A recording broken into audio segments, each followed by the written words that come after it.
My name is Paul Reichert. I'm an architect with Peacock Partnership in Atlanta, Georgia. We are an architecture, design and construction firm that specializes in healthcare architecture.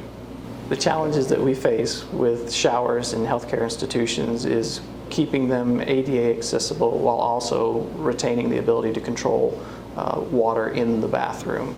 In new construction, we're able to create recesses and slabs for trench drains, but in renovations, which is a large percentage of our project base, we don't have the opportunity to create that recess.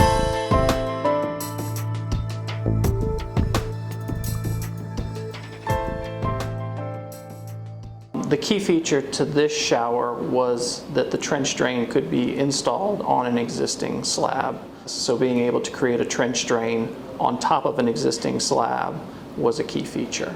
From our standpoint, the decision to use the integral shower surround in lieu of the ceramic tile was a constructability choice and an ease of installation. It reduced the number of people that were having to work in that area and therefore makes it easier to coordinate for the construction.